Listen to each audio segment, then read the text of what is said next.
Gabriel. Yes. Dave Rios from Kono 101.1. How are you, sir? I'm fine, thank you. Good. Where are you this morning? Right now I'm sitting in my living room getting everything situated and packed to get ready to go in the morning. Have you ever been to London before? No, I haven't. Well, congratulations on getting the call. First of all, can you share with our listeners a little bit of your story? Well, let me see. I'm a 5-time Paralympic athlete, and that's basically my past. I'm currently the track and field throws coach for the Paralympic team that will be competing in London. And recently I got a phone call from the White House wanting information on my birth date and Social Security number and things like that, but that they didn't really elaborate on a lot of the information, but they would get back with me. And about 4 days later, I got a phone call, and basically they asked me if I would consider being part of Michelle Obama's delegation for the opening ceremonies at the Olympic Games. You know, it was quite a shock to me. You know, and basically I said, well, yeah, it'd be crazy not to. So what does it look like on your caller ID when the White House calls you? It says White House. Really? It does. Yeah, it was kind of a shocking moment, but, you know, it was a pretty big honor for me, you know. Especially having served your country. Now, you are United States Army, right? Yes, I was. When did you go into the Army? I went to the Army in 1982. I was in about almost 2 years when we were deployed to Honduras, and I was military police in the Army, and on a convoy escort, we took on a few rounds, and one of the rounds pierced the steering column on the Jeep that I was in, and it flipped and threw me out about 30 feet, and I broke three levels, my cervical level and my neck, and it left me a quadriplegic, so it just happened really fast. And that was 83? That was 1984 when I had my Jeep accident. 84. And then 9 years later, you find yourself throwing javelin in Barcelona? Yes. How did that happen? You know, since I was injured in 84, I got started doing sports in 86. You know, I went to the World Championships in Gothenburg, Sweden, and kind of, you know, from there just kept setting goals for myself, wanting to, you know, I heard about the Paralympic Games, and so I made a goal for myself, you know, to try to make the team to go to Seoul, Korea in 88, and I met that goal, and, you know, after that it was just repeating setting goals for myself, trying to stay as fit as possible and to keep up with who's doing what and try to stay on top in the world. So, and in Barcelona that's when I set a world record and got a gold medal in the javelin. Yeah, it was a heck of an experience. You're sitting up there on a podium listening to the national anthem and watching the flag go up, and you know you feel a big lump in your throat, and you know you get teary-eyed, and it's a heck of a feeling. And you're about to feel that again in London. It is unreal. I mean, I was just looking on the sports, you know, looking on the computer, and they're talking about how giving out the itinerary for the Royals and who's doing what. And I was thinking, you know, the Queen's opening up the opening ceremonies, and I mean, we're going to be right there. It is unreal. What is your itinerary like over the next couple of weeks? I get picked up, and I fly to D.C., and then the following day we catch a flight, and we're actually on Miss Obama's jet. So, I mean, we're flying over. I don't know what they call it, Air Force 1.5, or, you know, but we get to fly over on her jet, which is unreal. So I'm looking really forward to doing that. Then we get in there. We leave like at 9 in the morning, but we don't arrive there till like 9 o'clock in the evening. The next day, early in the morning, because the one initiative Miss Obama has is trying to fight, you know, childhood obesity and getting kids to exercise more and eat right and things like that. So actually, I think we're meeting with some kids and things in the morning. Afternoon, we have a little downtime, and then we start getting ready for the opening ceremonies. It's crazy because we leave like at 3:45 to go to the stadium, and I was looking at the itinerary. We don't get home till after 1 o'clock in the morning. When do you return to the United States? I get back on the 30th. So you're gone for a while. I'm gone for a while, yes. Yes, I am.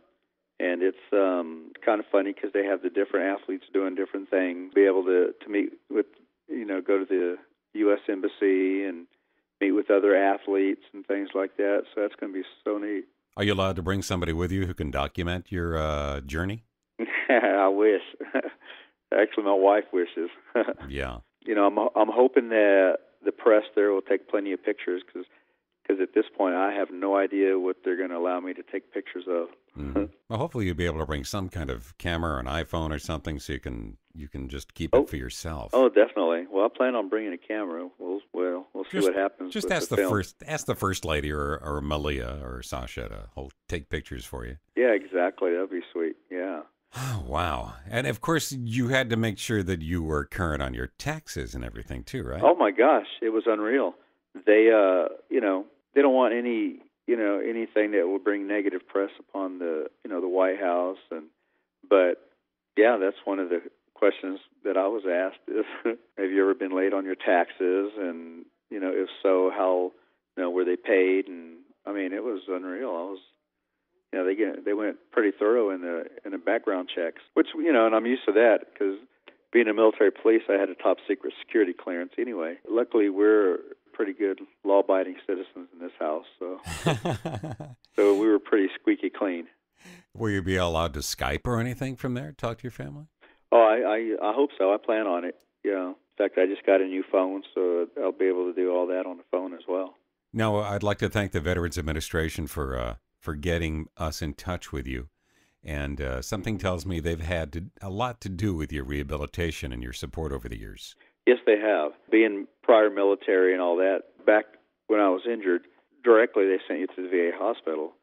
And the thing is, with the way the wounded warriors and everything are coming back, I mean, they're offering so many opportunities that are out there through the VA hospital. The spinal cord unit here at Audie Murphy Spinal Cord Unit here in San Antonio, I mean, it's one of the best in the country. The doctors, the therapists, I mean, they're all just working with you and trying to get you back in life again. They spent countless hours. The recreation department, I mean, they offer every type of sport that's out there. Whatever sport any able-bodied person can do can be adapted for people in chairs or with, brain injuries or whatever disability you might have. They come up above and beyond.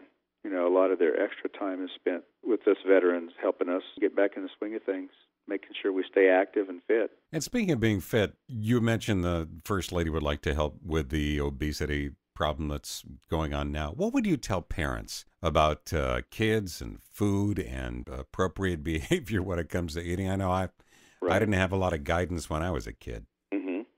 Well, and it's so important for the parents to get involved with their kids because, we as parents, we're the ones that bring the food in the house. And we bring all the snacks and even when it comes to exercise, it's up to us because it's so easy. Once a child gets home from school, or so easy just to turn on the TV and then before you know it, it's time to go to bed. It's up to me. I mean, I have a 17-year-old, and I try to lead by example. I hit the gym every day and try to get exercise in, and I mean, because it's so important to get at least 30 minutes of exercise a day, and it's up to us as parents to initiate that, that movement towards being active and eating better. Very important. It begins with us as parents. I don't know if you've had a chance to hear it, but every morning we do the Pledge of Allegiance several times on the Kona Morning Show. I do. And we also play the national anthem every afternoon during the week at noon. Yes, you do.